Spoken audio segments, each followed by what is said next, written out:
Hello, ladies and gentlemen, and welcome to the Coco McMillan Show.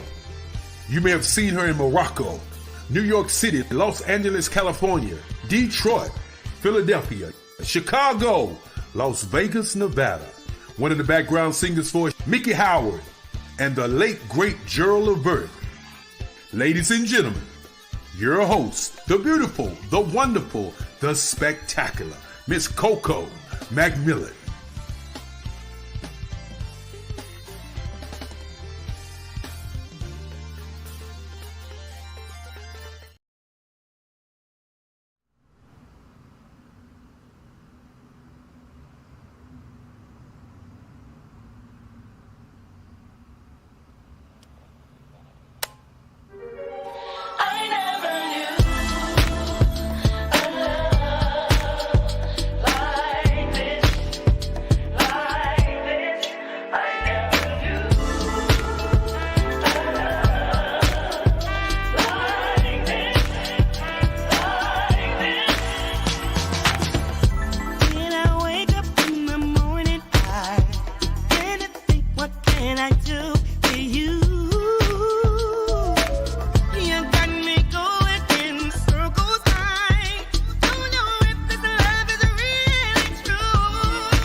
The love I have for you just ain't the same. Boy, I used to want your name. Now you're acting all brand new. I can do the same thing too. Don't get it twisted, I got you right. No matter how crazy you are. Oh, baby, please believe I'm what you need.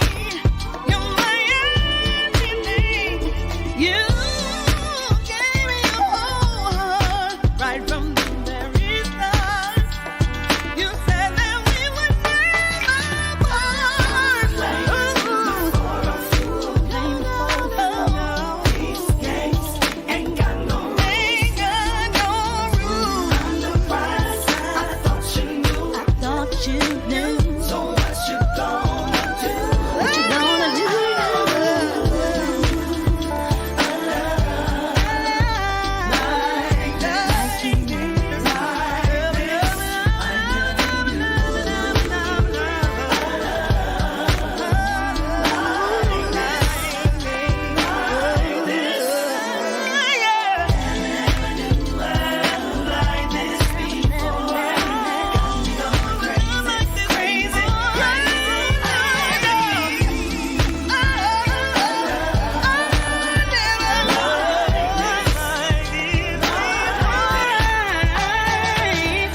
I used to think that I wasn't fine enough, and I used to think that I wasn't wild enough. But I won't waste my time trying to figure out why you playing games, what's this all about? And I can't believe you're hurting me. I met your girl, what a difference. What you see in her, you ain't seen in me. But I guess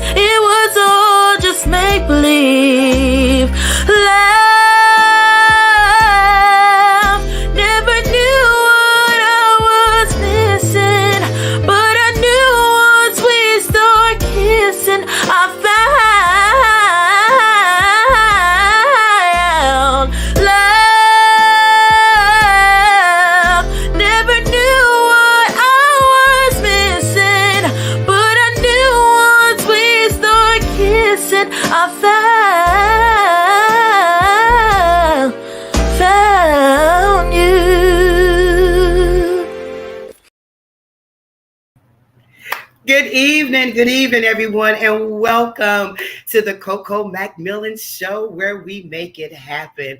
I am so excited that you decided to join me this evening. We have a great show lined up for you tonight. That was Miss Terrellyn Harris. Oh my God, 16-year-old Terrellyn Harris. That's who that was. Going to the Apollo next week. Next Wednesday, I'm going to be with her. It's going to be amazing. But listen, you are with your girl, Coco McMillan. This is an amazing virtual talk show host program that we have for you. It is designed for you. We feature our national, our local recording artists, musicians. We feature business owners, social media organizations, mental health awareness. This platform is designed for you. We want to bring guests to the show to give them an opportunity to discuss their career goals, their challenges, their products, whatever they're doing, their awareness, to benefit someone else. We want you to bring your experience and your knowledge to this show because we believe in sharing your journey, your testimony, because you know what? I say this every week. Your testimony could bless millions of souls out there. It can truly help somebody. And this show have been helping somebody, even if it's one person. We are on assignment right here at the Coco McMillan Show to bless you. And so your testimony can make a difference. If you want to be a part of the show, please contact me at cocomcmillanmusic@gmail.com, or you can reach me on any of the social media platforms. Just check out your girl, Sean Coco McMillan or Coco McMillan. Reach out to me. Let me know that you want to be a part of the show. And you know what? We're going to make it happen for you. So I'm excited tonight. I'm excited that you decided to join me. Go ahead and text someone. Call them, DM them, whatever you have to do, and let them know that you are about to spend the next hour with your girl, Coco McMillan, and it's going to be off the chain. My guest tonight, Mr. Frank Jordan. So that's why I want to give you time to go ahead and let somebody else know, because he's going to bring it tonight. We have some information that you want to hear tonight that you need to know, and that your family need to know, your friends, your loved one, your husband, your wife, everybody needs to find out this information. So we're getting ready to do a roll call. Everybody, drum roll call. Let me know where you're watching from. If you're on tonight, let me know what you're doing. Put your city in the chat there so we can give a shout out to you. It's going to be amazing. It's going to be amazing. So as I said earlier, you heard the young lady singing the song by a girl there, and that is Miss Terrellyn Harris, 16 years old. She was on the show last week. She's going to the Apollo next week. She's one of my students. And so I want you to be praying for her. It's still not too late to donate to her as well. Just reach out to her. You can find her on Facebook, Instagram, Terrellyn Harris. Reach out to her. Give her some encouraging words. If you want to send her something, do that as well. But we need your support to root her on next week. And I know that she's going to do fabulous. We're praying for her and her family. I want to send out a shout out to her pastor too, Pastor Sharon McCrimmon of Life Center. Because I made a mistake last week. So because I was mixing her and her brother up. Oh my God, Pastor Ricky. But she is a member of Life Center, Pastor Sharon McCrimmon. So I love you guys. And thank you so much for what you're doing for Terrellyn. She is absolutely amazing. So I want to give a shout out to you for that. Also, listen, I want you to continue to keep Pastor Rodney Johnson in prayer. Keep my family in prayer. It's been a lot that has transpired in these last couple of days. And, I just want you to be praying for different families because they really need it. You don't need to know everything that happened. Just call out their name and let them know that you are thinking about them. Okay. Can you do that for me? But as we're doing our roll call, come on and let me know where you watching from. I need to know that you here, because before I bring Frank on, I want you to be sitting there with a glass of water, a tea, whatever, taking your notes, writing these things down, because there's going to be some things that you're going to learn tonight that is going to blow your mind. Okay. Also, I want to get a shout out to Captain Newborn. About Carolyn again, him and Mark Lee, they were the ones that had the Apollo here in the North Carolina area, and gave Carolyn that opportunity. She won that event. So shout out to Mark Lee and Captain Newborn for that. So we're going to be continually mentioning them on the show too, for just making a way, and providing opportunities for people. That's amazing. And that's what it's all about, sharing, each one teach one, and just helping each other so we all can make it. We all can win. Am I right? If I could get an amen in the chat. G. Johnson, I see you there from Irvington, New Jersey. Thank you so much for watching.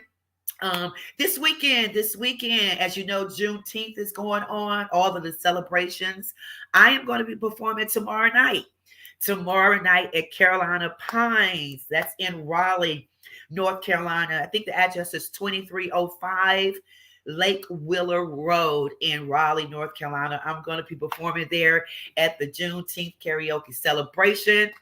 It's going to be absolutely amazing. They're going to have food trucks and other artists there. Artist James Carr is going to be there. DJ Spinnet is going to be there. So if you don't have anything that you're doing, come on out to Carolina Pines. The show starts at 8 o'clock. Doors open at 7.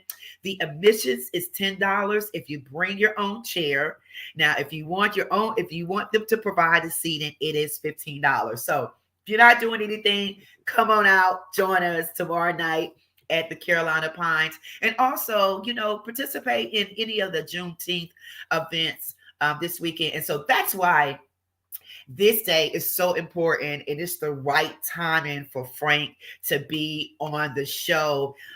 This guy right here, I'll just put it like that. This guy right here is absolutely amazing. Mario Steele. Mario, so glad that you're watching. Shout out to Mario. Make sure you reach out to him and sign up for the cruise that's coming up next year. You don't want to miss the Babel and Bible cruise. So reach out to Mario Stills, okay? James Finley. Thank you so much, James, for watching. Thank you. But this guy, Frank Jordan, amazing. And look, guy, I need you to be watching because it took a long time for me to get him on the show. So this is very important, okay? So Frank Jordan, very good guy, very amazing guy. He has been doing a lot of work here in the community, doing some amazing things. And it's so good to see our brothers doing that. He is an award-winning Black history historian, 7-time published author of Black history. He received the Nat Turner Estate Book Award in 2018, which he's going to talk about a little later, especially what the CDC and the FDA failed to tell us. He also interviewed with CBS, My Raleigh, during the month of February in 2021. He has written for the television stations, networks, for PBS. He received 18 literary and writers awards. I mean, he has done some incredible things. He was born and raised in Brooklyn, New York. He relocated here to Raleigh, North Carolina. He's taught at over 35 universities, colleges, libraries, bookstores, a wide range of public speaking. His books that he has expands an unmentioned and unmerited history of Blacks and Latinos that somehow has forgotten or untaught in the classroom. His research covers ancient paintings, histories, land ownerships before Columbus.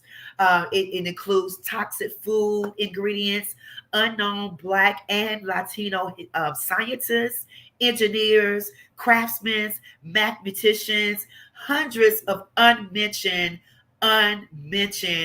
interventions by our African American people. I'm telling you, this is going to be some great information that you need to know. He has several books that's out. He does his ghostwriting for PBS.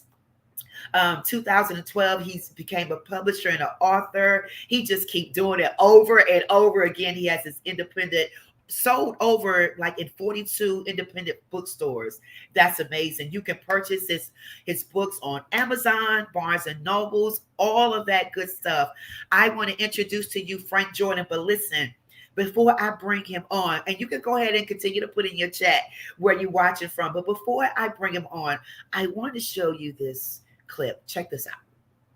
Beethoven, these are all black people, North American Indians. The Hebrews are also black people as well. And this is the education that they're not going to teach you, okay, in your schools. In my books, I cover a span from our ancient history all the way up into the American history, which they're not going to teach you in the educational systems of America.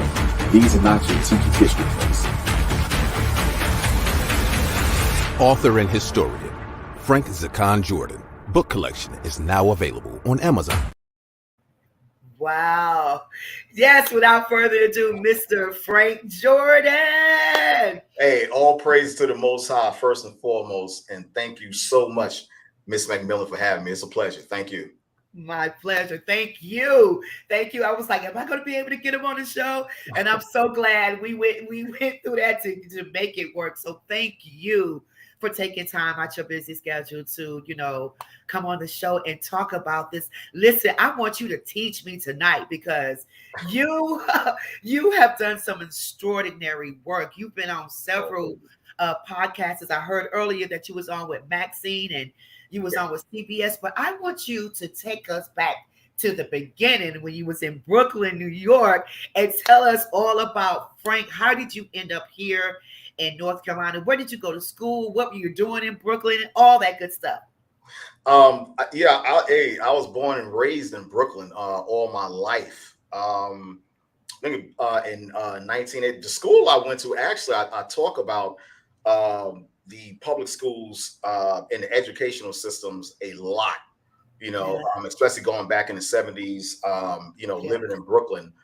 One of the things I do want to point out is that, I like, anyone over the age of, I would probably say maybe 45, when you're taught, and shown certain things in school, and, Hollywood plays a big part also in the whitewashing, so to speak, of our, of our education and, our mindset as well, too.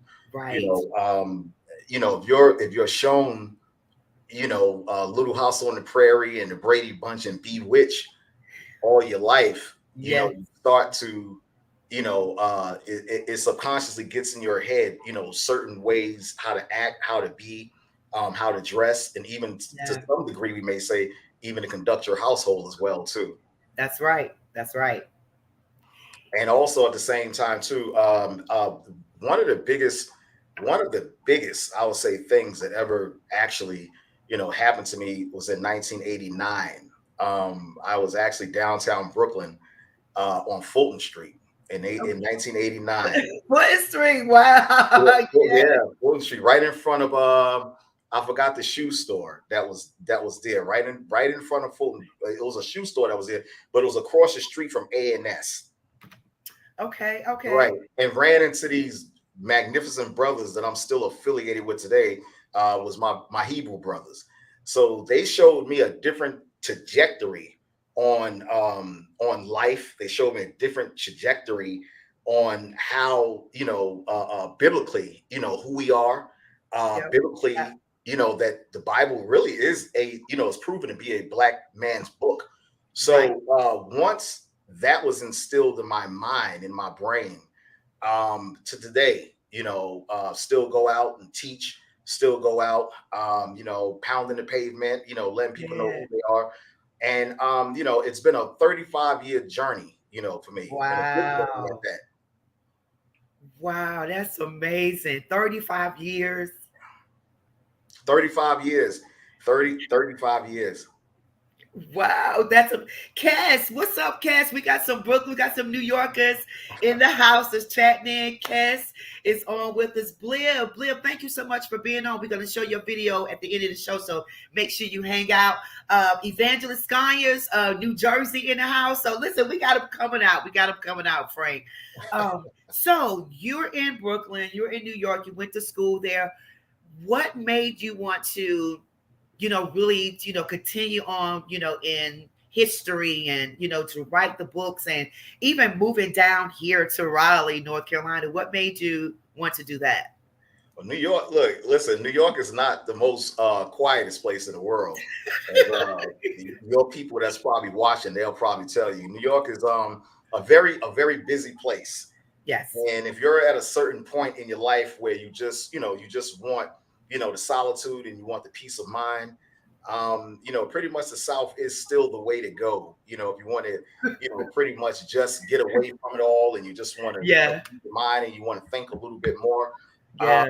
But Brooklyn is a really great place, and there's a lot of history to Brooklyn that a lot of our people actually, fail to like kind of like overlook a little bit. Like, I'm picking one out of the air, Bedford-Stuyvesant. Bedford-Stuyvesant, you have like a lot of blacks that live. It's predominantly, Yeah. That's not. Yeah. right, a so-called African American community. But Peter Stuyvesant actually, who was part named after Peter Stuyvesant, actually had he was part of this. He was actually part of in the 1700s, part of the slave trade actually. And Peter Stuyvesant actually had over, I would probably say, I think last time I checked was probably 76 to maybe 100 slaves. So a lot of times this is history that they're not going to teach you in school. And a lot of times, blindly, we live in communities and we look at certain streets, in Brooklyn, like Bleecker Street, named after Anthony Bleecker. I know a lot of New Yorkers heard of Bleecker Street. Anthony Bleecker, he was responsible for having over 75 slaves. Chambers Street, John Chambers, in 1741, he had over 25 slaves. So New York City is, and what they do, they actually reward themselves with naming streets, bridges, schools, after slave masters. And this is something that we failed to actually. Lenox Avenue in Harlem was named after Lenox. Is another one. Lenox Avenue in Harlem was named after Robert Lenox. Robert Lenox had 50 slaves as well too. So a lot of times people would actually. Here's another one. Delancey Street. It was John. It was, I think his name was John Delaney. John D.E. Laney, but we put it together and they just named it Delancey Street. Now I know me, I just like everybody else in New York, we used to shop on Delancey Street, over Orchard Street, off of Orchard Street, for the discounts but we never really go back and research. John Delaney had over 50 slaves. So these people rewarded themselves, right? These people rewarded themselves not only giving themselves names, to the place, to the streets and the avenues and the bridges and the schools, but it's just a downright insult. It is. Downright insult. That's why I said, teach me. I didn't even know that, Frank. That's really good to know, because I think, a lot of people, when they hear about New York, oh, New York is the city, it's the Big Apple, it's the, the Statue of Liberty, the, all the shopping, the food, and they're not really thinking about, looking beyond that as far as the history of where they're going, right, where they're spending their money, what they support. And so this is really good information to know. And so, right, you knowing all of that, you putting all of that in books, you moving to Raleigh, what made you, well, I know besides the noise, I know New York is busy, but what else made you come here? Just the solitude, and you actually, it's certain demographics, of certain areas are a little bit more high in crime. They're a little bit, you don't want your kids exposed to so much too soon. Yes. So at the time that I did move here, my kids, they were still, in school. And, New York is just a little, it's sometimes it can make kids a little bit uncomfortable. And a lot of times, you may say, people may say, okay, well, there's crime everywhere. You're absolutely right about that. It is crime everywhere, right, but crime isn't on a larger scale as it is to major cities. Like, right, you can't compare the crime rate to, Cary, North Carolina to, right, to Compton, California. It's right, terrible. You can't do that. So right, why not want to put your kids or yourself and your family in a situation, where, their lifestyle and their, I may dare to say, their life itself is just a little bit less compromised and a little bit less, pretty much reluctant to you to get in trouble. That's right. Right, right. So you putting all this stuff in your books. I mean, to talk to us about, because one of the things I really want to kind of talk about is, get into is about some of the information that I learned about you, about, some of this unclaimed and unheard information that we don't know about the um the PVC and every that they was giving us. I think it was over. Let me just check here. Mhm. That they not even teaching us. This is one of the things about the land ownership before Columbus. Can you talk to us a little bit about that? Right. Actually, for the Columbus came over here in the 1800s. Um, he came in here, I'll say a little bit before that. But let me say this, right? Before Columbus came here, of course, you had the indigenous, North American Indians. They were over here. They didn't have any borders, they didn't have any borders. Yeah. They had clean cattle. They had lots of water buffaloes. They had irrigation system. They didn't need Columbus to actually come over here and spread smallpox and give them all kind of diseases. But Yeah. I will say this: over a period of time, Columbus actually came over to the Americas 4 times, and he was actually also part of the slave trade. I got to go back. Columbus came over here to the Americas in the late 1400s. He died in 1506. So during the slave trade over in the transatlantic, Columbus actually was part of that. And speaking of Raleigh, let me hit you on the head with this right here, Miss Come McMillan. on with it. One of Columbus's main captains, his name was Sir Walter Raleigh. Does that ring a bell to you? No. Oh, okay. Calm down. Sir Walter Are Raleigh you had more serious? slaves. Sir Walter Raleigh murdered and killed and had more slaves in the Richmond, Virginia area. And he was one of Columbus's main henchmen. Him and Columbus, they was actually together, but he doesn't really get mentioned as much. But if you go back and when you do the history and when you research on Sir Walter Raleigh enslaved a lot, probably hundreds, okay, of North American Indians, but he never gets mentioned. The city of Raleigh, North Carolina, the capital is named after Sir Walter Raleigh to this day. Wow. Yeah, you have some people in the chat that's saying, yes, he did. Right. Wow. Oh, my goodness. Right. And they had big statues. Again, it's an Yeah. insult. They had big statues of Sir Walter Raleigh, like he's some kind of superhero. And let me speaking of land in New York, and I'm gonna just try to appeal to the people, your fan base here. Washington Square Park in the village of New York, that was a slave selling place. A lot of people don't know that. Back in the 1700s, they used to actually auction off slaves in Washington Square Park. Now it's a place where people come, they meet. You got musicians there, you got people telling jokes, you got all kind of people there. But back in the 17th century, that was a slave market for slaves. Washington Square Park, Wall Street. I think back in 1989, 1990, they found over 22,000 slaves with still the shackles. Okay, they was digging and they was doing some construction right down on Wall Street, and they found over 22,000 slaves that were buried up under a church. Wall Street, the stock market, stock for black people. Who's they trading? They didn't have any physical stocks. Okay, as far as like electronics, and they didn't have that back then. So that's the reason why it's called the stock market. Okay, because we were the stock that they were trading, and that's where the Wall Street actually started from. Okay, and it was actually born from slavery. Wow, this is good right here, Frank. This is, and you have this information in some of your books, or Absolutely. I put everything in my books, as far as like the information that's needed. Let's just say like June, let's bring it up to date.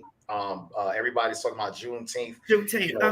Right. The Emancipation was actually written 1863, and it was ratified in 1865. Okay. You still had a lot of states, Miss McMillan, like Delaware, Tennessee, and I think Maryland was another state that didn't want to sign on, to the emancipation because it still had, believed in slavery. All the states, from the Mason-Dixon line, DC, all the way down, it took them a while. But let me hit you on the head with this right here.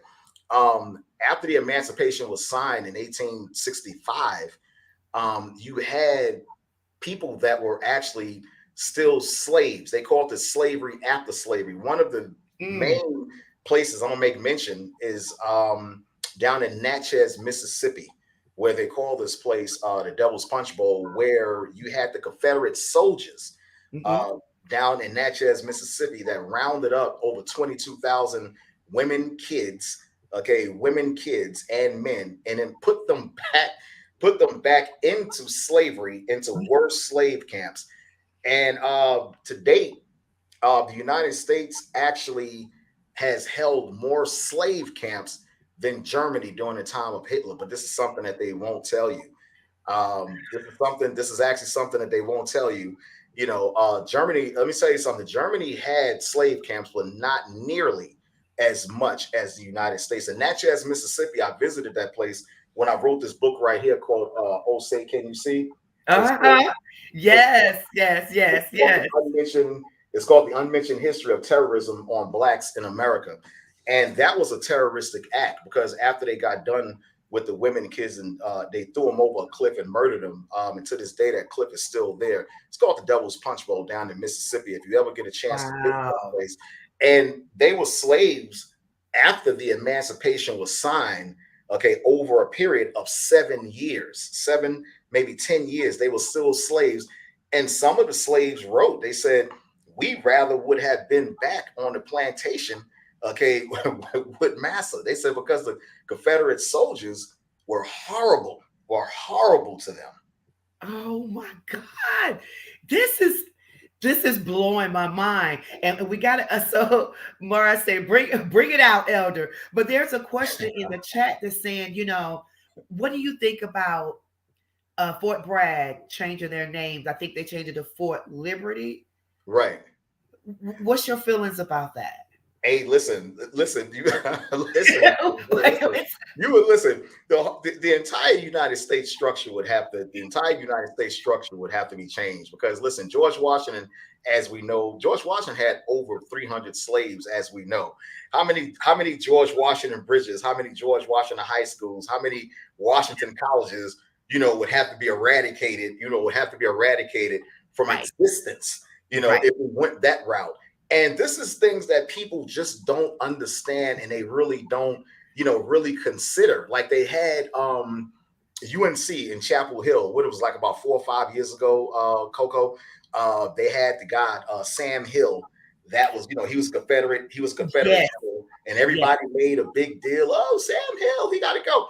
Okay, that was okay. But you would literally have to go to every city. Right. Museum. You would have to go to every housing project in Brooklyn because look at Thomas Jefferson. Thomas Jefferson had over 600 slaves.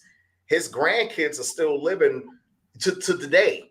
The women the slave women that he used to have intercourse with, he produced black grandkids from those black babies from those women. So if it's a case where people are saying, okay, well, again, you got high schools in New York, Jefferson High School, right, Brownsville, Brooklyn. There you go, right off of New Lots Avenue or Rockaway, right. Jefferson High School is right there, and you'll go there and you'll wear the shirt, you'll wear the hey, Thomas Jefferson. Thomas Jefferson had your grandfathers and your in slavery. George Washington, Benjamin Franklin too. Wow. And Frank, is this some of the information? Because this is so good. This is so good that you're giving us this information because I believe in a teaching, because a lot of people is just walking with no kind of wisdom, no kind of, not knowing knowledge about our history. So is this some of the information, some of the knowledge that you're teaching? I see that you taught over 35 universities, colleges, a library, is this some of the information that you're teaching some of our young youth today?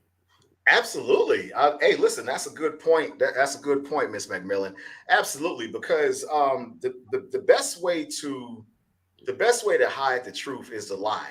It is to lie to people. Yeah. So, of course, again, if our kids, the only role models that they see, are sports figures and entertainers, that's who they're going to emulate, and That's right. that's who they're going to emulate, and that's who they're Right. going to aspire to be. I may dare to speak and say that's who they're going to actually, hey, such and such. That's my idol, and that's who they're going Right. to idolize growing up. Right. But we don't, we don't. The only time doing, we show any type, okay, rather, society shows any type of Black heroes. You'll show Martin Luther King, marching and getting a water hose sicked on him, and being very passive. Yeah. And that's exactly how they want your brain to stay. Yes. Very passive. Don't fight back. Just take what we give you, but don't fight back. Right. In the 1920s, since you brought up land, in the 1920s during segregation, and listen, I was asked this question yesterday by a very good friend that I grew with, Sonia Hudson, and she asked me, was segregation better or integration better? And I stopped myself and laughed. Look, during the time of segregation, I'm gonna say this again. We had our own banking systems. We had our own farms. M&F Mechanics and Farmers Bank was started by four gentlemen in Durham, North Carolina. Right. That bank still exists today. It does. It was founded back in the 1920s, the late 1800s and the 1920s, especially for Black farmers that couldn't really, get a leg up. And we were actually loaning our people money, okay, through our own banking system. We had our own schools, we had our own supermarkets, we had our own irrigation systems. So a lot of times when you think about this, here it is 2023, here it is the credit debit system, that comes into play, where now we're indebted to them. How do Columbus come over here and steal the land from the North American Indians, and now we pay rent? And we pay rent for it. Yes. Right. I don't understand. I don't understand. Frank, I don't usually pop in, but I did have a quick question for you and everything along those lines. But Hey, one thing Mr. that I Lee, was saying about hey, Mr. Lee, I know you ain't joining because this is the first time you've ever popped up on a segment. like I said, and I was just gonna say that I don't know if you knew this, but Carrboro, and actually I work at the HI Heritage Center, and one of the stained glass windows that is over there is actually given some money by Julian Carr. And Julian Carr was a self-avowed Klansman, but he gave money in a historical African-American community. And one of the theories is that a lot of times they liked us to have our own separate environment, because that means we weren't coming over into their environment and all in that space. And you actually mentioned the Black Wall Street and all in that space. And Mr. Merrick and Mr. Moore, one of them was a barber, and he actually learned a lot of the lessons while cutting the hair of Mr. Duke. So Mr. Duke is another one of the stained glass windows as well. So if you go into the HI Heritage Center and you look at the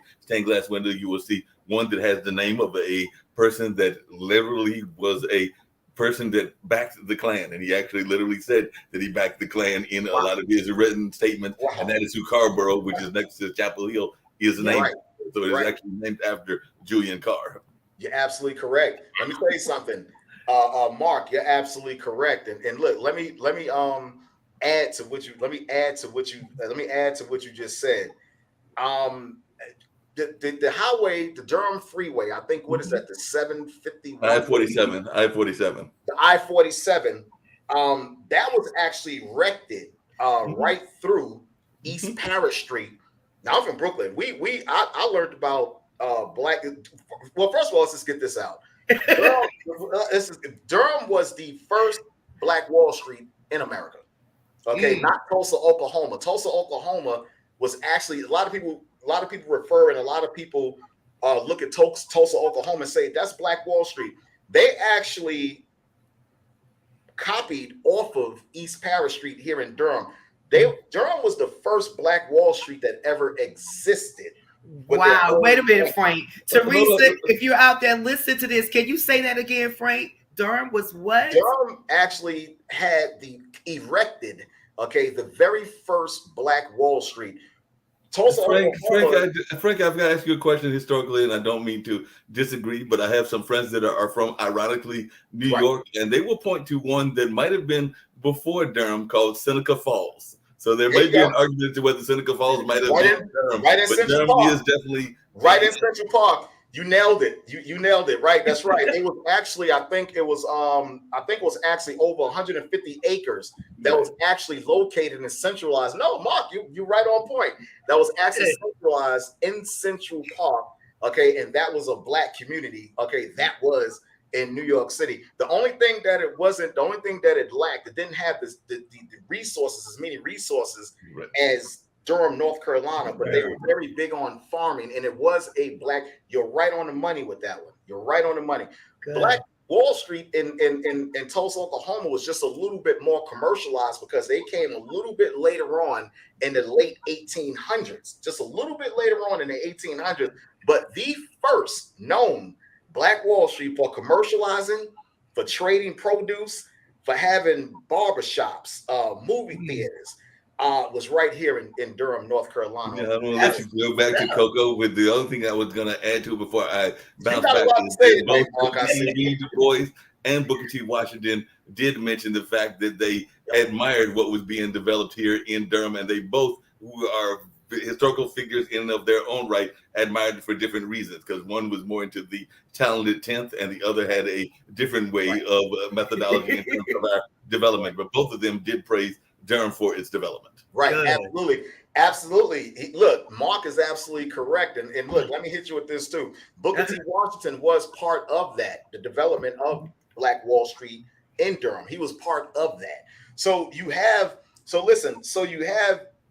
the in the 1900s, in the early 1900s, I would say maybe 1901, 1902, around there, you had the biggest surge of Black riches, known, to American history today. You had more Black millionaires during the time of segregation than you do today. That spread across America. In Detroit, you had Paradise Valley. You had the Black Bottom, which boasted, man, I didn't bring that book today, which boasted of over 200 businesses, in Detroit.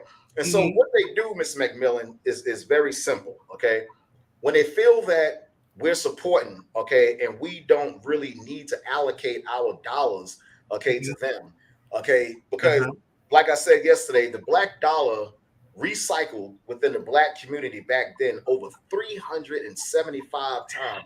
That means it went from my hand to your hand, to your cousin's hand, to your uncle's hand, 300 times. We kept it in the Black community. Today, the Black dollar circulates 6 hours. No. That means when I go to the barbershop, it goes to my barber's hand, and he takes that money and he goes right to a fast food restaurant, which is owned by Europeans. Wow. It doesn't stay within our community, long anymore, because it was devised. So what a lot of times people say, well, if you build a highway, wouldn't that bring business? If you wreck the highway through. Well, look, let me say this. If you're building a highway through a community, what does that do? That cuts off all traffic. It sure does. Nobody can't go into the communities anymore. Everything is pretty much just marginalized out, keeping everybody out. So the government and the state, they can draw out a contract for a highway from now into 25 years. There's no rush. There's not no rush to build this highway. We can draw it out as long as one. They can draw it out as long enough so the businesses can actually sell, and they just give up and just say, listen, we're gone. We're gone. And that's what they want. Highway 75 in Detroit, right through Black Bottom, right through Paradise Valley, the same exact thing. They wrecked highways through the black communities back then, just so they can go out of business. That's see. And so what can we do, as business owners and our community to try to intervene, to try to stop some of that from happening? For one, I know we need to support our Black businesses. We need to do other things, but what are some of the advice that you can give some of the viewers out there that we can kind of put that down to a minimum? I know we probably can't change it. It doesn't happen overnight, but what are some of the things that we can start working on? We have to get back to a trust for one another. Again, we don't trust each other. We trust the same people that has put in amendments and legislatures and governmental amendments, that's against us. Yeah. We trust those people we trust those people more than we trust one another. So the trust has to come back. The trust has to come back. So if you have a community, that you have, a young man over here, he's dealing illegal narcotics. You have another woman over here, she's void of a man in the house. And then you have another one over here, that's working nine. We have to come back and we have to trust one another. We've been divided for too long. And in division, it's no unity. If I hit you with an open palm, you're not going to feel it as much. But if I hit you with this fist, oh, you're going to feel it. It has a little bit more impact. That's what I'm trying to get at. I'm not an abuser. Right. So that's just maybe that was the wrong. That was good. Maybe that was the wrong analogy. Okay. But, no, that was good. That was good. Right. So if we're together, it's a stronger impact. So if you got one over here, you have one over here. I got mine. You get yours. You got another one over here. I'm making my own money. You got another one over here. I don't. It's just we'll never come together. We'll never. Yes. Ever come together as a people. Okay. Oh, I love it, man. Natasha Finkley, Brooklyn in the house in the house again. Thomas Willis, thank you so much for watching. Teresa Crudup, I hope that you're listening to this information. She's a lady that works in the Franklin County area, but she works with the youth and the education system and things like that. So I know that she's down there jotting down some notes. I know that she is. So this is good, Frank. We got a few more minutes, but I want to jump into something really quick that you received an award for the Nat Turner Award, and I think you talked something about the CDC and the FDA, what they did not tell us. Can you talk a little bit about that, or you're not allowed to? No, how much time you got? Listen, man, where do you want me to start? Okay, in that particular book, the book was actually allocated to the foods that we eat every day. That we go to the supermarkets and we see, and the engineers and the people that market supermarkets, they're geniuses. They got everything color coded. They got everything on the shelves, nice and neat. You go in, you got kids. I don't want that cereal. I want that one right there. They're absolutely geniuses. There are certain ingredients, just to keep it in short, there are a lot of ingredients. I'll start with an easy one. Red dye, yellow dye, 50, especially that red dye and that yellow dye 50. Those are killers. And they dye your foods with these just so they can seem attractive. They really have no source of importance. Which foods? Just name a few. Right, just to look attractive. That's about it. Like, let me give you an example, which I know every Black and Hispanic person can actually relate to. I'm gonna give you one. Red velvet cake. Red velvet cake. I just passed out. Yeah, you just had some this afternoon. That's the reason why you passed out. You just had a big old chunk of it, but you just had a big old slice of it. Oh my God! So red velvet cake is just really, when you think about it, why are you really adding red dye to it just for the color, just so it can be attractive, just so it can be different? So really, it tastes actually the same. The ingredients are the same, but the red color, like Kool-Aid. That stuff actually poisons your kidneys and it really wreaks havoc, on your liver. So you ask yourself now, why would the CDC, which which produces these chemicals, Midol. You have acetaminophen that's in certain medications, like Midol or Tylenol. Acetaminophen is supposed to actually reduce, and supposed to thin the blood a little bit, but at the same time too, you're getting addicted. And if you, if you induce, and if you take enough, it will wreak havoc. And it's been known, for cancer, for causing cancer as well too. So when you look at the food ingredients, that you actually take the time, they put them up under 15-letter scientific names because they know Negroes not going to go back. We're not going to read it. We're just going to buy it and eat it. Yeah. You see something that say diglycerates. You're not going to take the time. You're not going to take the time. You're not going to take the time to actually go back, and you're not going to actually, go back and say, what the hell is diglycerates? You need to do it because that's what you're ingesting and putting inside your body. Yeah. And let me tell you something, Coco, when you find out, the side effects of a lot of these chemicals, and you got to ask yourself also, why does the CDC and why does the CDC produce these food chemicals that are going in our foods, and why does the FDA approves it? Here's your answer right here.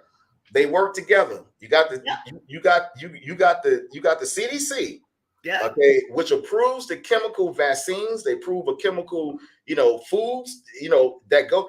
You got the FDA, which the CDC, it distributes it to the FDA. It goes into your food, and you're right back, into it's a cycle. You get sick, the CDC say, welcome back. Take this shot right here. Yes. Shot right here. We got you. And let me tell you something. Most of the medicines, if not all of the medicines that are produced, by the TSP, you're absolutely correct. You're absolutely correct, Brother Mahar. That's right. And most of the foods that are produced, today are shot with some kind of chemical, to actually not only cause cancer, because let me tell you something. Cancer is a big business. It is. Cancer is big business. When was the last time you seen cancer get cured by someone walking? How can walking cure cancer? And you have a lot of people. That's another one. A lot of people, we're going to walk for cancer. And let me say this too, right? And it's a cycle. It's a cycle. You get hooked on the medications. I got a headache. Let me go to the store and get some Tylenol. You get some Tylenol, you get hooked on medication. Depression is big business. Yes. Kids go to school, nothing wrong with them. They're what? They're diagnosed ADHD. You're right. Here's some medication for them, when actually the kids don't really need any kind. They just need a good talking to and a good counseling. Sit down and talk to your kids. They really don't need any medication. What they need is for parents to pay more attention to them. But you have the counselors and the doctors. Depression is big business amongst the Black community as well too. Depression is big. Take these pills, you won't be depressed anymore. Take this, take the Adderall, you won't be depressed anymore. Next thing you know, you're hooked on Adderall. They got $1 billion business, and it all stems from the CDC. FDA approves it because look, you gotta ask yourself. Why would they approve cigarettes? And it says right on the pack, birth defects and cancer. So why does the tobacco kill you? And they still that cycle, money, cancer cycle, and also I'm not gonna go. It's population control as well too. It's population control as well too. To actually to get a grip and to actually hold the population at a certain degree and a certain amount of people. That's population control, because they feel that if they have over a certain amount of people on the earth, all of the resources is gonna not be anymore. But let me tell you like this: the Heavenly Father, the Most High, the earth is on automatic. The earth is on automatic. That's the reason why we have seasons. That's the reason why we have seasons. Birds get fed. That's the reason the earth is on automatic already. Natural herbs cure any kind of ailment in your body. That's right. That's right. That's so true. Right. Let me hit you with this too. Our bodies are 78% made out of water. Water. We have magnesium in our body. Okay, we have sulfur, and we have iron in our body. Yes. Everything that the Heavenly Father created on this earth has those elements, okay, of those elements, okay, of they even show that to you on the periodic table. They have those elements, okay, whether it's fruit, whether it's the food that comes from the earth, okay, those things have to go back into your body to replenish, okay, those elements, the iron, the water, the phosphate. Yeah. That's the reason why watermelons, every fruit that's grown has what? Water. Because your body is made of water. It has to replenish the water that's naturally in your body, not Gatorade. Gatorade has BVD, okay, in it. This drug in it called BVD. It rots your teeth out. It wreaks havoc on your liver. And when you drink Gatorade, you're more thirsty. You drink 2 of them, you're still thirsty. You're still thirsty, right? Sodas. Coco, just to let you know, you can go a little bit longer if you want, because I was enjoying the conversation. So if you want to go a little bit longer, knock yourselves out. I was going to tease Frank because as I put in the chats and everything, the exercise business is also part of that as well, because a lot of those gym memberships and a lot of those things that we spend a lot of money on, we probably could just do it with our regular exercise versus spending all of those expensive gym memberships and expensive gym equipment. Absolutely. Absolutely. We're stopping. Look, exercising and physical exercise is the best medication for your body. When you go in your backyard, and you have the natural earth, because it tells you in the Bible we're made from the earth. Right. So if we're made from the earth and the soil and the elements of the earth, we should put those earthly things back into your body. Right. You don't go to a supermarket and buy something, and for your kids, and it has sugar in it, and it just reeks. Your body don't recognize that. That's the reason why everyone is so sick. Oh my goodness, I'm so sick, because your body can't recognize it, and it doesn't. It's not conducive, and that's the reason why you also have bad bowel movements as well too. But the FDA approves it, Coco. They approve these things. That's bad for you. You got to watch out. They approve these things. Wow. Oh my God. I'm just sitting here thinking about everything that I ate today with any kind of dye or anything, words that I can't even spell or pronounce that I put into my body. Go to the store. Go to the store next time you in Food Line, because I know you shop at Food Line. Food Line or Harris Teeter. Next time you in Harris Teeter. Why you have to say Food Line or Harris Teeter? Food Line, yeah. You feel like you shop at Harris Teeter though. You little bougie.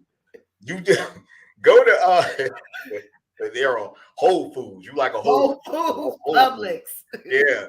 Go and pick up a bag of lemons or some lime or some garlic. Lemon is known to destroy cancer in your body. Lemon is known to destroy cancer in your body. Let's just say, for instance, you're eating a substance that was actually, has a carcinogen, what they call, which is a cancer-causing agent in your body. And a lot of times they say, well, we have to put certain things on the food to kill the germs, and we have to do that, kill the germs. So let's just say, for instance, that you have, like, let's just say stage negative 0.10, you have something in your body that can trigger cancer. Go incorporate lemon into your diet every day. If you got to squeeze a half a lemon into some water, just drink that straight, because it is known cancer can't survive, when your body is alkaline. And lemon is probably one of the best things to alkaline your body. Lemon, or you're going to drink that straight up raw vinegar. That's going to alkaline your body as well too, and that's excellent. Garlic is probably one of the best herbs, that you can eat. It kills everything. Open up the blood arteries, blood cells. It gets your blood pumping a little bit more, because it cleans all the plaque, out of your arteries, and it gets your blood going. Garlic is excellent. Is excellent for that. But our taste palates have become compromised, where we think that things that everything's supposed to be sweet, everything's supposed to taste like a Snicker bar to us. Everything, if it ain't sweet, we don't want it. Right. Like in House Party, the guy was pouring all the sugar inside the Kool-Aid. look like syrup, so that's, but the best Oh things my that you God. the best That's thing that so you can, true. the best thing, oh, ginger, Kess, that's excellent. If you take that in a combination with garlic, oh my goodness, that's like taking a antibiotic shot, a natural antibiotic shot. The ginger. Ginger plus garlic. Put those two together, and it's natural. It's a natural herb. Your body recognizes that because they have so many, antioxidants in it that your body's made of. You're not supposed to put. That's going against the physical, natural grain of your body. That's like taking a fish out of water and putting them inside a bucket of ammonia. Right.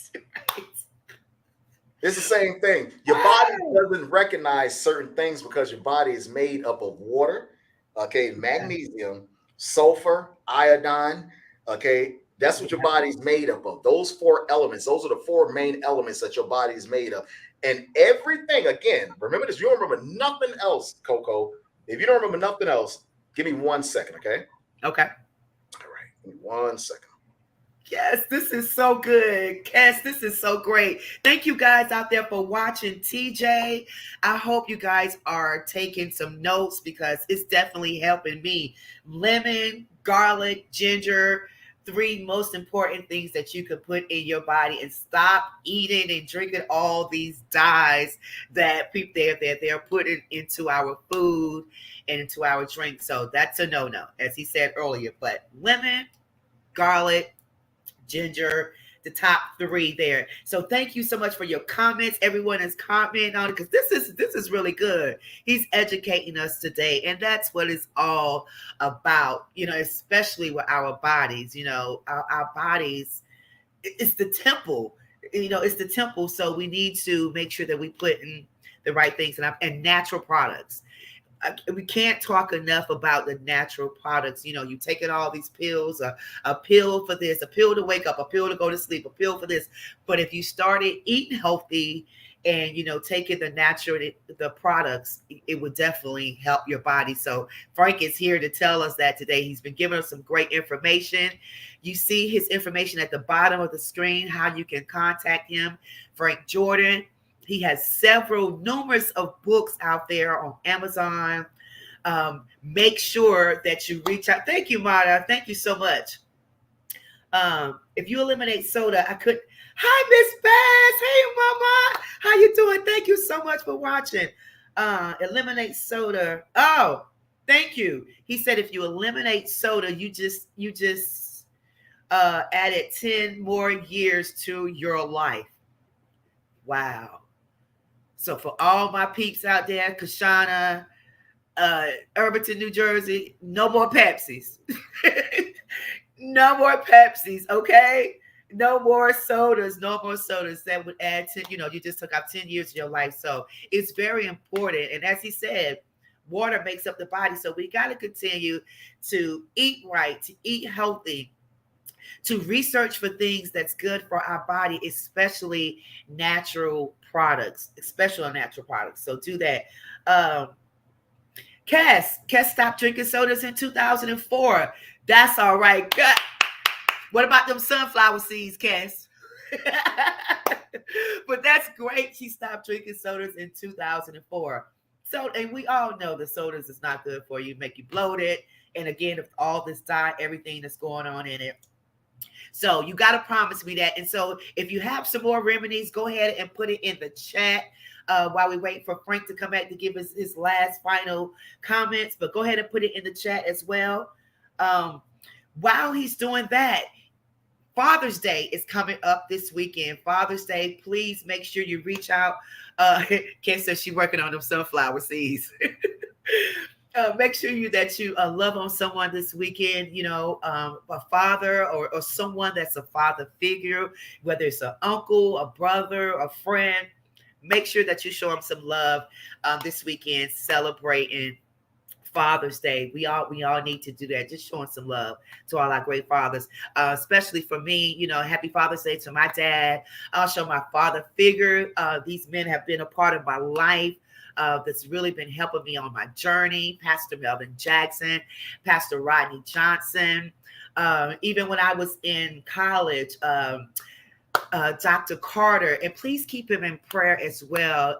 Him and Melinda Carter. She had a birthday, I think, today. So happy birthday, Miss Carter. But Coach Carter, Coach Curtis, Dallas Joseph. It was just so many people, so many men that's been a part of my life that has taught me a lot. And I'm so thankful for Dr. Kelly, Mark Lee, Wayne Booker. All you guys have, really been a father figure to me. So I really appreciate it. Happy Father's Day to Greg Thompson. All you guys out there, just happy Father's Day. And just for being who you are. Tracy Esco, Saquon Johnson. I don't want to start naming people because somebody's going to come to me and say, Coco, you didn't call my name, so I'm sorry, but you know who you are that have been a part of my my life. Let's see. Mark says my dad's birthday is next week on the 20th. Happy birthday to Mark Lee's father. Happy birthday to you as well.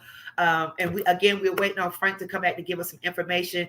But what he has given us thus far has been amazing, amazing, amazing.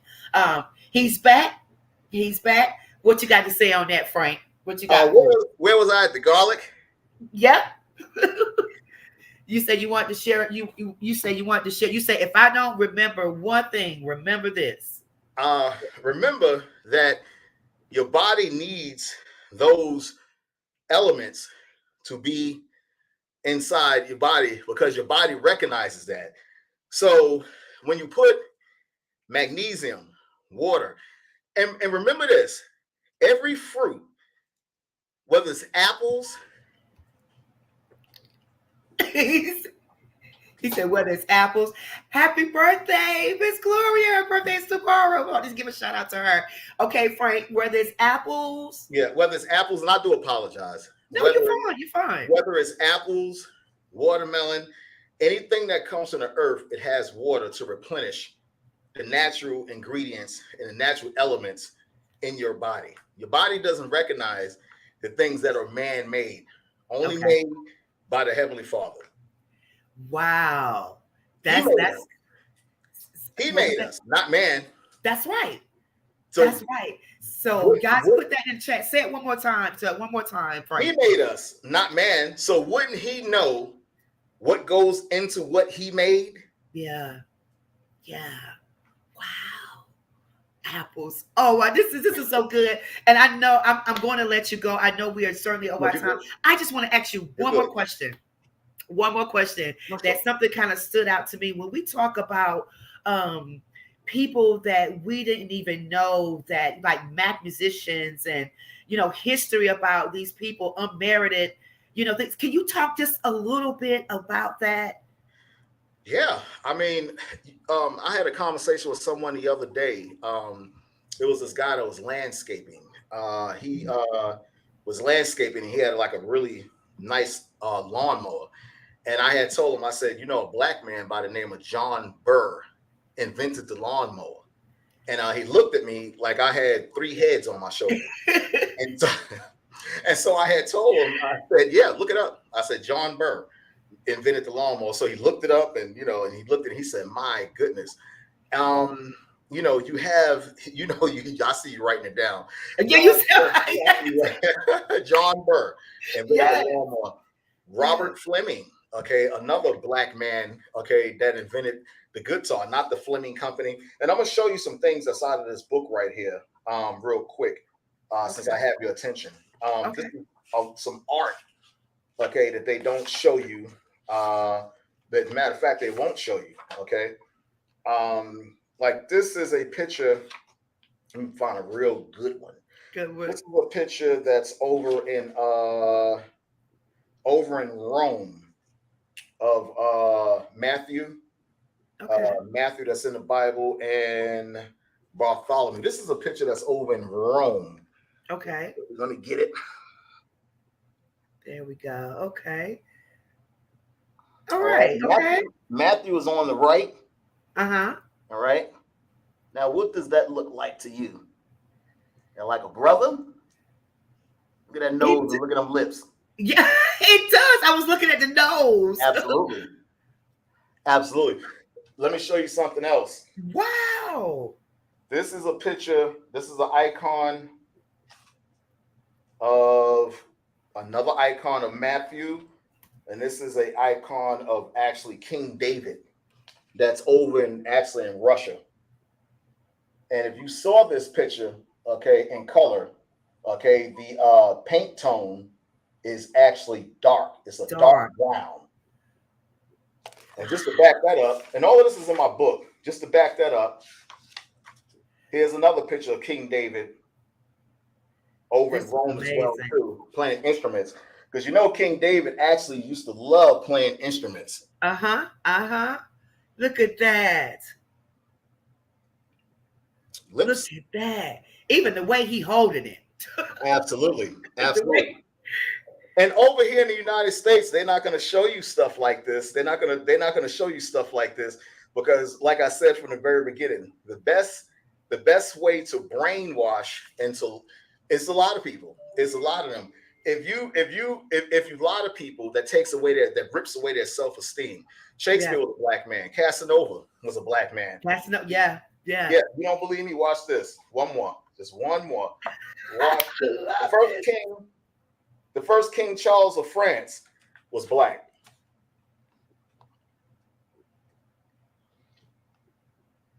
Wait, what? That was the first King Charles of France. Oh my God. He was a black man. Charlemagne. Okay. Let me read you something real quick. Okay. This is a book that was written called An African Complexion, Jacques Casanova. Casanova, it says, world's greatest lover. He described in his bio members of Casanova. It says he was of dark complexion and had African features. This is in a book right here called The Life and Times of Casanova. At the same time, let me show you something else. Come on, he bringing it. King James, the one that translated the Bible. Yeah. From Hebrew to Greek, from Greek into English, King James I. He looked like Mayor Dinkins. He does. Look at that. Oh my goodness. Charlotte Sophia, she was the first black queen, okay, of England. And he's absolutely correct. She was the first black queen of England. That's who Charlotte, North Carolina was named after Charlotte Sophia. Charlotte, North Carolina is actually named after a black queen, and a lot of people don't know it. A lot of people don't know it. Here's a picture. As a matter of fact, the person that just chimed in, he's absolutely right. I'm trying to find a really good one. He said that Christ. Man, this is good right here. I didn't know that about Charlotte, though. Oh, yeah. Charlotte was named after a black queen.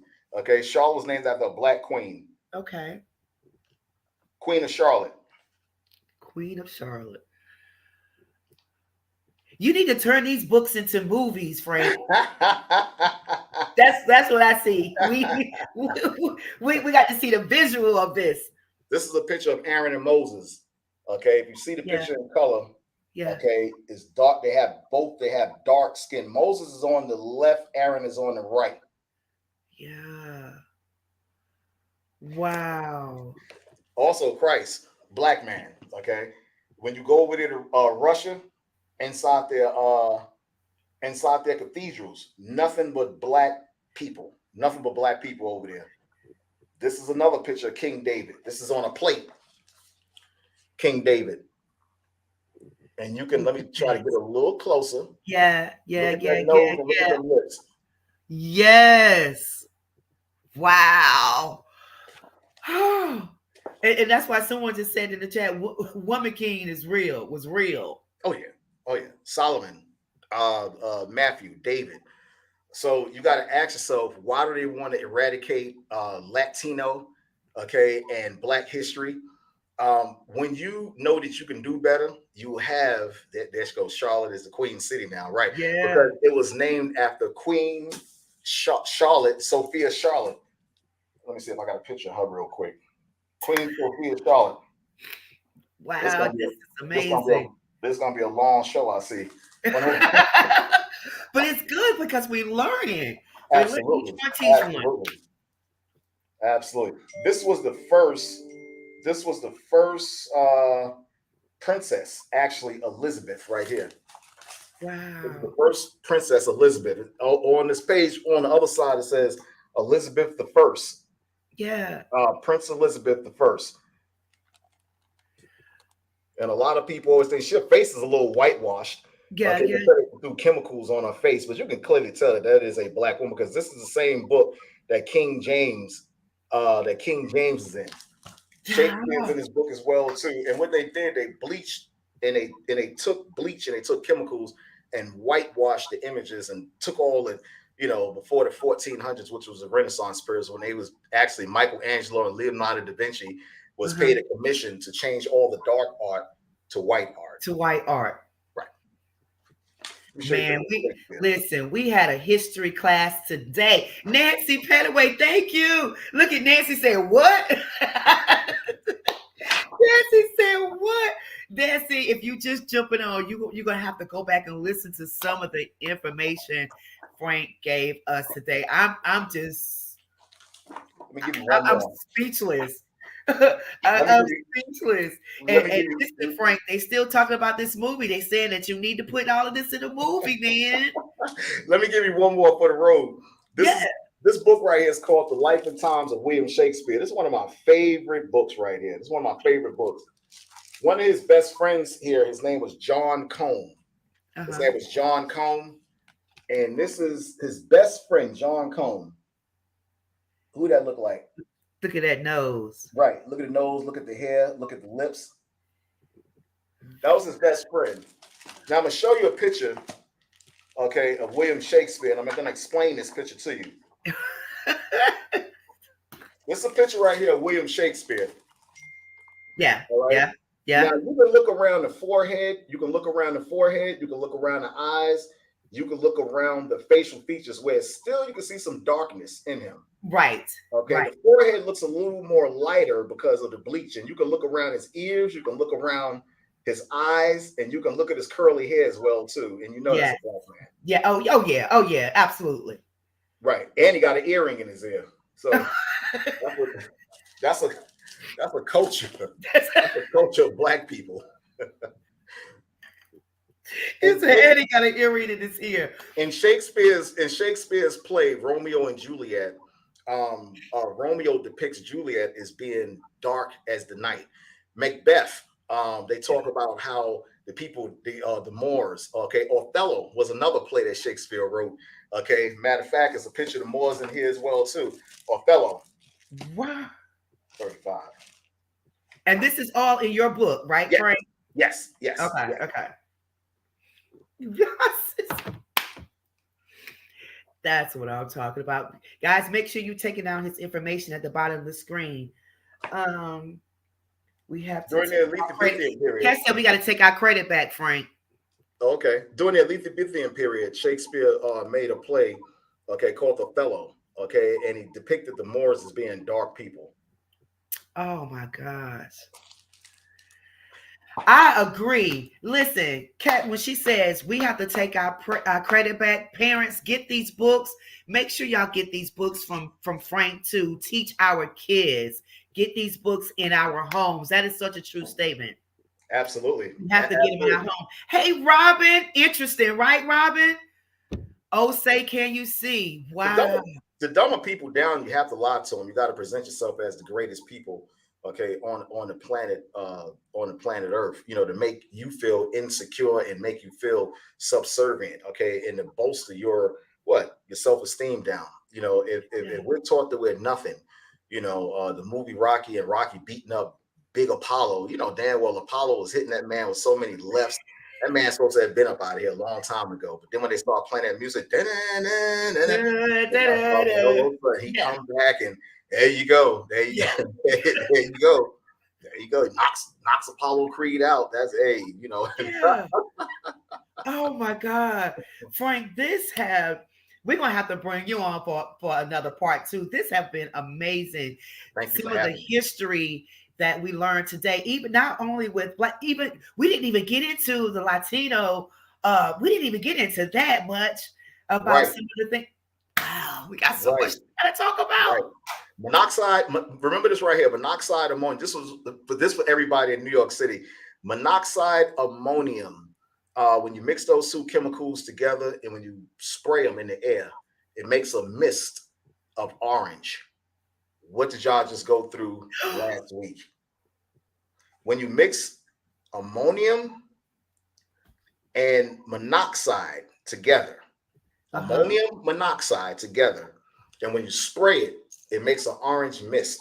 And let me say this: the fires in Canada, smoke screen for chemtrails. Oh, All of a my sudden, mouth wide open. Wait a all- minute. Back up. Say listen. it again. Go back, Frank. Say it again now. Smoke screen for chemtrails to be sprayed. Once again, you got the CDC that's in charge of that. All of a sudden, the fires are just gone. It's gone. No talk about them. It made headline news for 3 days straight. All of a sudden, 9 million acres of land, 9 million acres of land, all of a sudden just put out just that quick. Where did monkeypox go? Monkeypox, all of a sudden, it was strong for 3, 4, what, about a week? Monkeypox, oh my God. I don't talk about monkeypox anymore. Where did the fire go? It doesn't even get coverage anymore. Where did the fire? Last week, everybody, oh my goodness, look at New York City. It's orange. It's crazy. I can't, oh my goodness. All of a sudden, no, it hasn't got coverage anymore. Nothing. Okay. Ammonium monoxide. You mix those two chemicals together, you spray them like a mist, you get an orange mist. And let me tell you something. What is it for? Why are they doing that? It wreaks havoc on your lungs and on your immune system. So people are going to start getting sick again. Huh? People are going to start getting sick again. Oh yeah, absolutely. It's big business. It's big business. Plus, America believes in sacrifice. That's another story. That's another topic for another day. They believe in sacrifice, human sacrifice, and that's another topic for another day. For the greater good. Right, for the greater good. Right.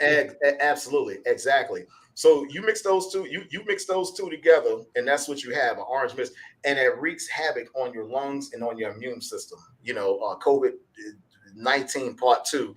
It may be coming this fall because everybody knows that the sun, you know, it kills, you know, most of the germs in your body. But in the winter, it stores. Right. You know, if you want to store food and you want to save food, it stores it. You know, in the wintertime, it stores it. Sunlight, you know, helps. You know, it's good for your immune system. That's the reason why they told you to stay indoors, because no sunlight will shine on you. Okay, to get you better. They told you to stay inside.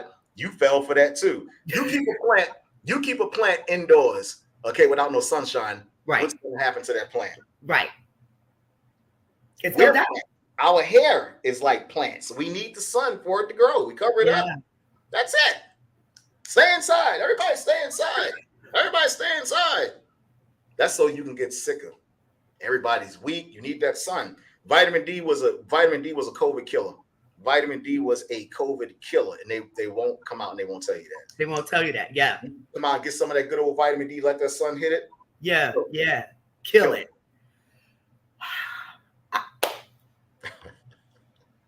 I don't even know what to say, Frank. What I want you to, let me see. Nancy said, I fell for that mess. She said, I didn't fall for that mess. I was outside. Yolanda, hey, how you doing? Oh, Texas is in the house. Oh my God. This replay is going to be amazing. This has been so good. So good. Frank, we got to bring you back on for part 2. It's so much stuff, so much more that we can talk about, that you can educate us. And, you know, he educate us, we educate someone else, because this is things that we need to know, especially about our bodies, about our children, what's coming up in the future. What do you predict that's going to take place in the next couple of years with the country? Oh man, if this country is spiraling in the way that it's going, which we know it's going to go, okay, which is definitely spiraling in the wrong direction, because evil. I mean, look, a lot of people are scared to say that word because evil plays a major role in the way that society clicks. Everybody is what? Everybody is pretty much predicated towards evil, the things that are evil in the society. Sin sells. So if this place keeps it up, if this place keeps it up, it's gonna be apocalypse part 2. Well, it's praying time. Oh my God. It's gonna be apocalypse because listen, we have no more. Listen, the natural resources, that we don't have anymore. Land is getting into something else. I should have brought that out earlier. We don't really have any more natural resources. We got to tap it. Who told them to dig, 200 miles into the earth and then take out the natural oil in the earth and right. Now you're gonna complain it's no more oil anymore. That's because you didn't suck the natural oil away. Right. Hey, making money out of it. You're taking all the animals out of the sea that's supposed to serve a purpose, and now you're complaining about there's no animals in the sea. You're shooting down all the animals, that are in the forest that belong in the forest. Now you're talking about they're extinct. Stop shooting them. Stop shooting them. Oh my God.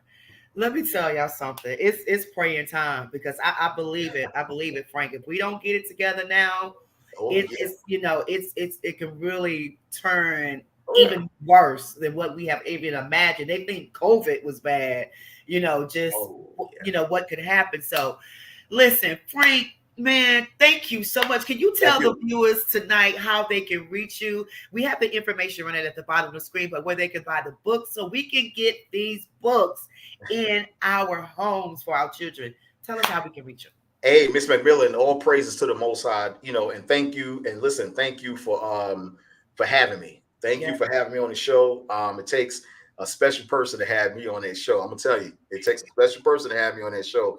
And I thank you so much. And keep doing what you're doing. You are phenomenal in what you're doing. You're gonna be blessed as well too. Hey, listen, I'm enamored by what you do, and thank you so much. You can buy my books, Frank Zaquan Jordan, on Amazon.com. And you can reach me at my email, ZAAQAN1212 @yahoo.com. And thank you so much for having me, Miss McMillan. Thank you. Thank you. It's been a pleasure. We're gonna wait for my phone call, my text, or whatever, because we're gonna have you back. The chat is going crazy here with the comments and everything. He's right. Yeah, hey, he's right. The brother Mahar is right. Everything. Get back to your book. Oh, that'll preach right there. Get back to your book. Come on. Yes. Oh my goodness. Leviticus, the 11th chapter of the Bible tells you what to eat and what not to eat. Thank you, brother Mahar. Y'all got that? Somebody put that in the chat. Leviticus 11th chapter. 11th chapter will tell you what and what not to eat. Go buy it. He said 10 years. You stop. He said you put down that soda, you added 10 more years to your life. I love that because it's so true. Oh yeah. But again, Frank, thank you so much for your time. Expect a phone call from me. We're gonna have you back for this part 2. And everybody that's listening, I want you to share this broadcast. The people that was making the comments, the likes, the whatever, share this broadcast on your page with your friends. Let's get this information out here. Let's support Frank Jordan and what he's doing for not only for the community, for the people.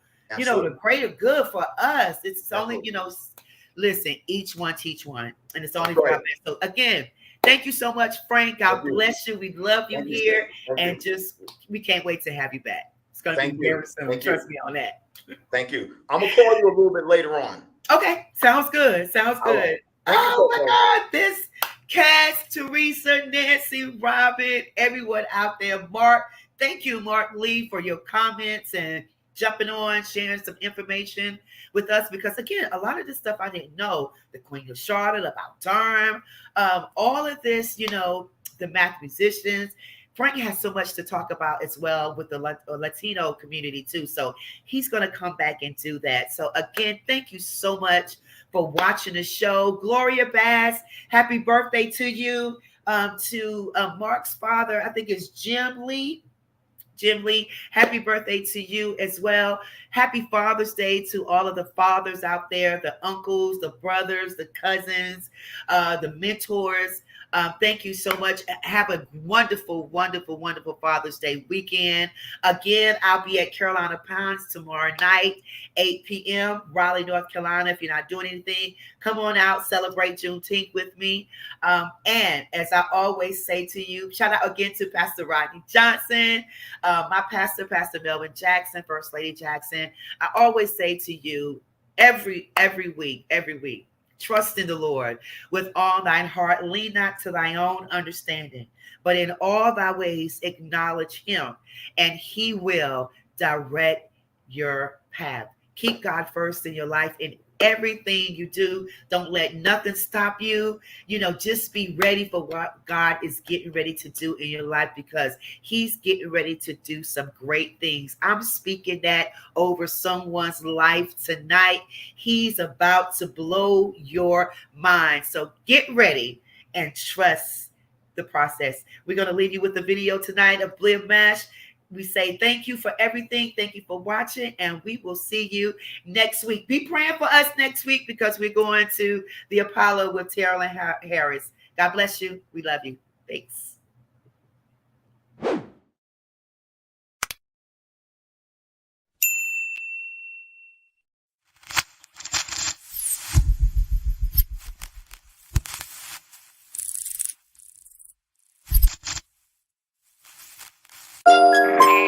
Yo, first you had Media Man, then you had Blank Man. What about the Fendor? Well, here comes the Mash Man. The Mash Man. I'm here to say today, are you on the way? The world needs superheroes. Yes, I'm next in line. The world needs superheroes. If you see me creeping in the dope spot, I'm just trying to get the fiends off the block. If you see me lurking in the nighttime, trying to make sure everybody's in your line. If you see me jumping through the window, I'm about to crash your party like a cymbal. The world needs superheroes. Honestly, it's really that simple. I'ma stay agile and nimble, in case I have to slice like Kimbo. The drama every time the window, and I hear the city looking for a hero. Have to hide my identity, so my family doesn't reap the penalty from all of my enemies. But I think I had the remedy. My superpower's positive energy. Put it on my cake. The world needs superheroes.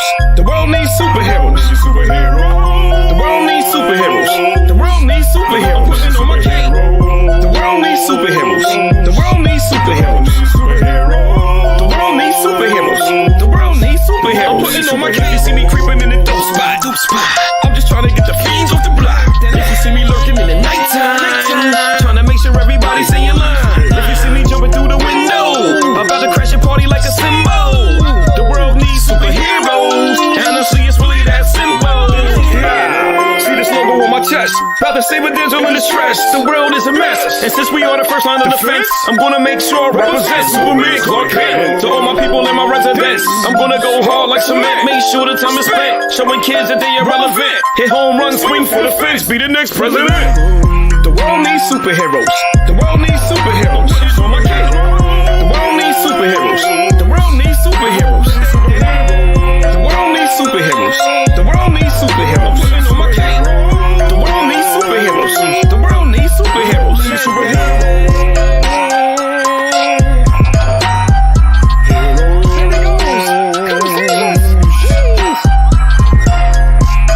We need your help, Mash Man. The world needs superheroes. Look, man, I don't got no X-ray vision. I can't even fly like a pigeon. For real.